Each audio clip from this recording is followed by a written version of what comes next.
everybody, welcome back to Wrestling with My Opinion. My name's Frank. You can find me on Twitter at MyPWOpinion. Let's jump into Extreme Rules. I don't want to waste any time here. Not going to go through the entire card. Going to kind of hit some of the high spots. Pre-show actually had 2 title matches, which I guess is kind of neat in its own way. You had Shinsuke Nakamura and Finn Balor. They put on a strong match. They ran a commercial during the match. They don't want to wrestle during commercials on live TV, but when it's on the network, by God, let's run a commercial for the event that this is the pre-show for. Okay, what the hell ever. But anyway, you end up with a strong match. Nakamura wins. Don't quite understand what they're doing there. Doesn't make sense to me. I'm okay with Nakamura winning because he's amazing. But he hasn't been on TV in, I don't know, months. And then you have him beating Balor, who became Intercontinental Champion, and then really did nothing with it because they didn't give him anything to do with it, and he ends up losing it. Seems to me like disrespect to both of those guys, but maybe things will change. You also had the Cruiserweight title match, decent match, Gulick wins, whatever, saw that coming, who cares? Main card gets started. They start off with a bit of a surprise. They did Undertaker and Reigns versus Shane, Make Me Change the Channel, and Drew, Mick I Don't Care. Ended up with the very predictable Undertaker-Reigns win. I will say this, the Undertaker looked excellent in this match. I think it was a great idea to have him in a tag match where he had time to maybe rest, recover before doing spots. However, he was obviously extremely too careful when he did the tombstone at the end to pick up the win. But I guess I can also kind of understand where he's coming from there with Shane McMahon being who he's giving the tombstone to. But other than that, the match looked amazing. Raw tag titles, Usos Revival. Only talking about this one because it involves titles. Revival wins. Usos looked ridiculous because they wore sweats to the ring for a WWE pay-per-view. WWE got to do better. I don't give a crap. If they show up to wrestle in sweatpants, guess what? Tell them to go put some fucking gear on. But other than that, hey, they put on a good show. Waste of a huge build with Aleister Black. Not to take anything away from Cesaro, but what's the point? Come and knock on my door like Three's Company for about 5 months, and then what do you get? Cesaro. Okay, cool. Moving on. 2-on-1 handicap match. Nikki Cross, Alexa Bliss versus Bayley. Bayley gets the win, which again makes no sense to me. Would have made more sense to have Nikki or Alexa win, maybe a turn by Alexa after the win, but I don't know. I'm sure they have some kind of plan that we won't like, but let's see where it goes, guys. Now, probably the most entertaining match of the night was Strowman and Lashley. They beat the hell out of each other for, I don't know, 20-25 minutes, probably roughly in that area. Kind of a goofy ending. They had a staged area for them to drop off of from kind of a higher level of the stands that they had worked or fought their way into. And then Strowman breaks through a obviously poorly built wall for a reason to get the win and show that he was standing. Yeah, whatever.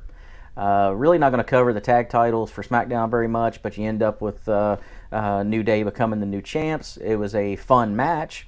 That's about all you can really say about it. Congrats to the New Day. U.S. title match. Ricochet loses to AJ Styles. Very predictable with the club coming back. Fun match all in all. At one point, Styles even played it up a little bit, looked outside the ring at Carl Anderson and said he just won't stay down, which was, I guess, okay. Then you had my favorite match of the night, and that was Dolph Ziggler versus Kevin Owens. It was my favorite because it was the shortest, and it needed to be because I'm sick to death of Dolph Ziggler. If that's unpopular and you don't like it, cool. That's why it's called Wrestling with My Opinion. So Kevin Owens wins very quickly. He then takes the microphone, does an anti-Shane promo, basically talks about he expected to get fired or suspended when he got there, but because of taking a tombstone from The Undertaker earlier on, Shane wasn't available. And then he basically says that he speaks for everybody else in the back, watching on TV, out in the crowd, you get it, yada yada, and that Shane can kiss his ass and go straight to hell. So this is supposed to be a storyline that takes Shane, Mick Change the Channel off of TV. Let's hope that's true. Then you jump into the world title match. I'm sorry, WWE title match. That was incorrect. With Samoa Joe and Kofi Kingston.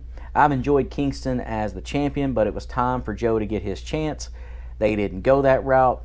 Kingston ends up winning the match. He's still your WWE champ. We'll see what happens on SmackDown.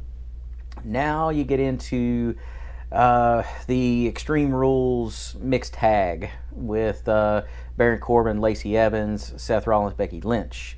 Had some fun stuff in the match. Lacey Evans really overplayed the fact that she had Seth across the rear end of her ring attire. I mean, she was bending over in front of people as often as she could. She looked like a bad dancer doing that at an adult bar. But you know, whatever. I'm sure they were just trying to make or convince her to sell it as much as possible. But it could have took just once or twice, and everybody got the damn point. But again, it was kind of a fun match. Ends up towards the end of the match, they had something unexpected because I never thought they would allow it.